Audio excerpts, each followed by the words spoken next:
Hello, welcome back to my YouTube channel pi classes by Nikhil Bhagat. आप देख रहे हैं बहुपद। और पिछली कक्षा में हमने आपको बताया कि बहुपद के प्रकार।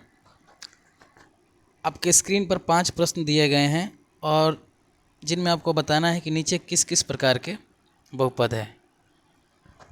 तो ध्यान दें, जो पहला प्रश्न है 2x² - 5x² + x + 3। अगर आप इसमें देखेंगे तो इसका अधिकतम घात चर राशि का अधिकतम घात 3 है, और जब घात 3 है तो यह आपका त्रिघात बहुपद होगा। यह आपका त्रिघात बहुपद है। अगर दूसरे प्रश्न की बात करें तो दूसरे प्रश्न है 4x² - x + 6। और अगर इसमें आप चर राशि का अधिकतम घात देखेंगे तो चर राशि का अधिकतम घात 2 है, और जब चर राशि का अधिकतम घात 2 है तो इसे हम बोलेंगे द्विघात बहुपद। इसे द्विघात बहुपद। तीसरे प्रश्न की बात करें -2x + 7, और जो इसमें आपका चर राशि है, इसमें चर राशि x है, और x का पावर कुछ नहीं है तो x का पावर कुछ नहीं है तो x का पावर 1 है। x का पावर 1 है, और जब x का पावर 1 है तो यह आपका रैखिक बहुपद होगा।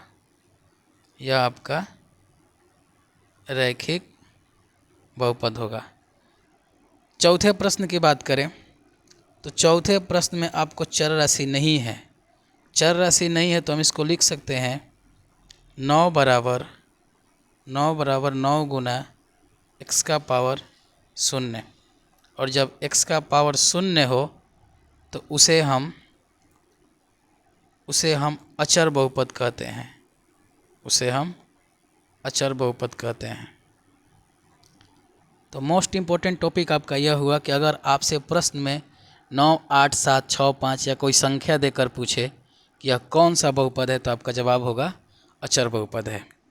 पाँचवें प्रश्न की बात करें तो पाँचवें प्रश्न में 0 दिया गया है, और जब 0 ही दिया हो, जब कोई बहुपद के रूप में 0 ही आपको दिया हो तो उसको हम लिख सकते हैं 0 गुना x का पावर 2, या फिर 0 गुना x का पावर 3, या फिर 0 गुना x का पावर 100।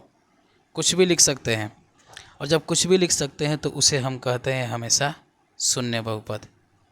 उसे हम कहते हैं शून्य बहुपद। तो आपने क्या समझा? अगर घात 3 हो तो त्रिघात बहुपद, घात 2 हो द्विघात बहुपद, घात 1 हो रैखिक बहुपद, उसमें चर राशि ही न हो और सिर्फ कोई संख्या दिया हो तो उसे हम कहते हैं अचर बहुपद। चर राशि ही न दी गई हो और कोई खाली संख्या दी गई हो तो उसे हम कहते हैं अचर बहुपद। और यदि बहुपद के रूप में 0 लिखा हो तो उसे हम कहते हैं शून्य बहुपद। तो इम्पोर्टेंट प्रश्न आपका यह है कि अचर बहुपद का घात कितना होता है? तो अचर बहुपद का घात कितना होता है? 0 होता है। और शून्य बहुपद का घात कितना होता है?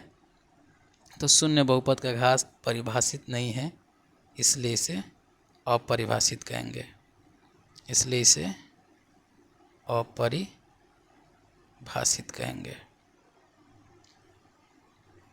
ठीक है, मिलते हैं नेक्स्ट वीडियो में।